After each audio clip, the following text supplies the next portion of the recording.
Louisiana beer reviews. Looks at Faust Holzfassgereifter Eisbock from 2012. Now Faust Brewing, when they sell their beers in America, they call it Miltenberg Brewery because Anheuser-Busch owns the rights to the name Faust. But they don't sell this in America that I'm aware of anywhere around here, so it's not an issue. This was sent to me directly by Canopus or Arthur Kulik from Germany. It says, Mindestens Halt Barbis just before New Year's Eve 2022. 11.5% alcohol. This is the penultimate beer sent by him. It's going to be so strong, I'm very scared to drink it. World Beer Cup Award and the European Star Award. You see, this beer has won medals.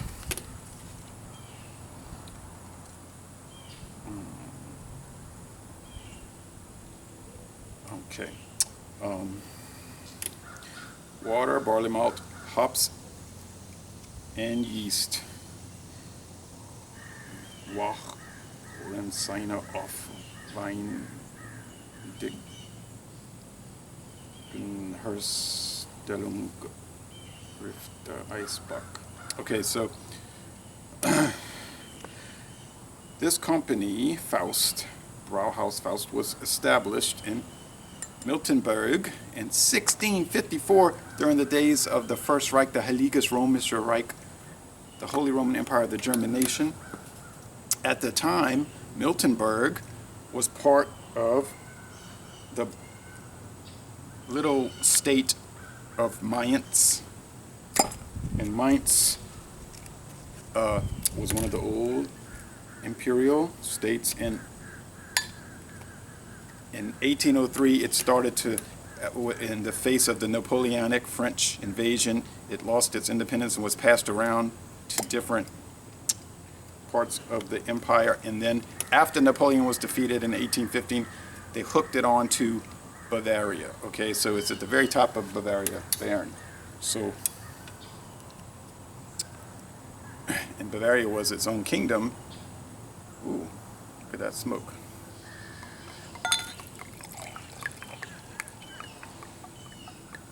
Bavaria was its own kingdom within the empire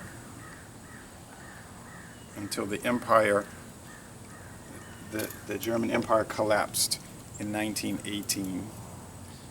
Now Bavaria is a state, like Louisiana. Okay, put it in a Falstaff glass, another beer started by Germans, but German immigrants to America. Hoo! Listen to that fizz at 7:55 a.m. Well, you may be watching it at 11:58 p.m. in 2019, for all I know. Now, this is a big bottle, and it's the same size as one of these cans, 750 milliliters, okay? Or in America, we would call it 25.4 ounces. Now, if you drink this whole can here of this Foster's Premium Ale, you're going to be like, oh, my head is swimming. So I am very concerned about drinking this whole thing. 11.5% alcohol, I mean, good grief. Not much of a head, you can see it fizzed away, a little bit cream colored. It's kind of murky, and I guess the color would be caramel, yes. Caramel with the light shining through or added. And it's, like I say, hazy with some bubbles, some lazy bubbles. Oh, it's hot today. All right. I've had the Kumbacher Eisbock, and that was really strong. The only thing we have that's ice beer in America, you know, is the Ice House, the Bud Ice, natural ice type things. Now there may be some craft beer companies that make ice bocks. Okay, so a bock, a strong beer, a doppelbock, and an extra, a double strong beer, and an ice bock is a double strong beer given the ice beer treatment. So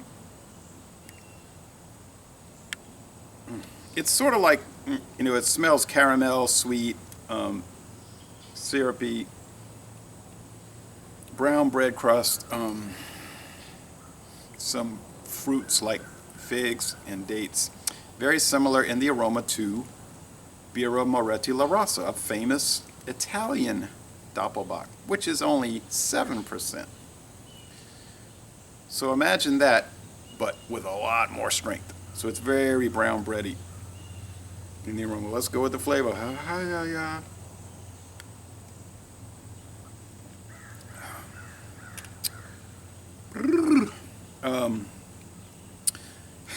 This is really rich. Not exactly a summer beer.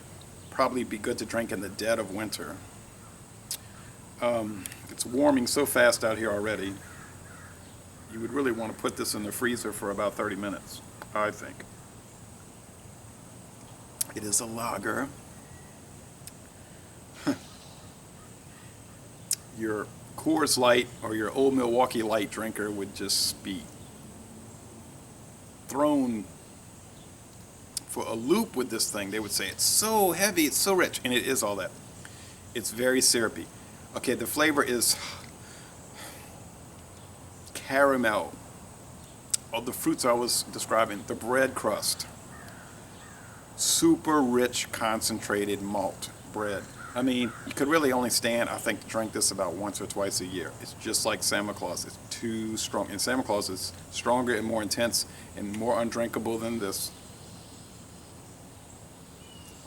You see these 40-ounce drinkers gulping stuff down. They would never drink this. You could not gulp this down. You couldn't. It wouldn't stay down.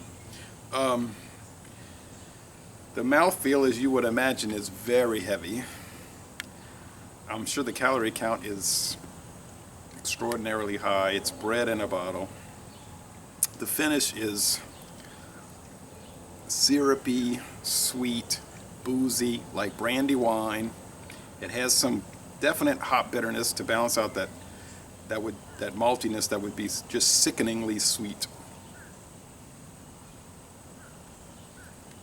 I'll tell you what, you get these cheap American, and they probably have them in Europe too. They're the same quality. Although I've noticed most of those in Europe, you know, they're made by like Heineken or Miller, so the quality is probably okay there. But then you get some of those off-the-wall, high-gravity, like Boom from the Czech Republic, or Super Brew 15. I mean, they share commonalities with this, but they're so cheap and horrible.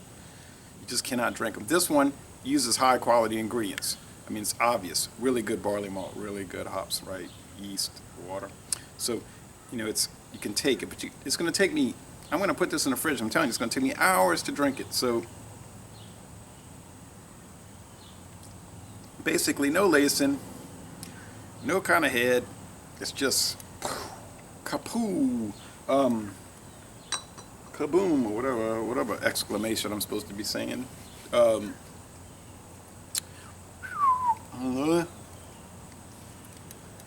Now, how do I like it? I mean, I like it all right. I would rather drink Foster's lager, to tell you the truth, because it's a lot more pleasant and enjoyable. So, this is a gourmet beer. It's a specialty thing. It is an A. I would say most excellent. So it deserves the gold medals. I'm sure the price is extraordinary. I have the price list in the house if you need to know. But thank you, Arthur, for sending this. If you really wanted to send me a box of beers from Germany every month for the next 10 years, I'm not encouraging that, and I'm not requesting that. But I would accept that. So this was a fantastic exploration of these German beers. Thank you once again. And so, most excellent. Laissez-les bon temps rouler. And I'm going to end this review. by saying, y'all come on down to New Orleans.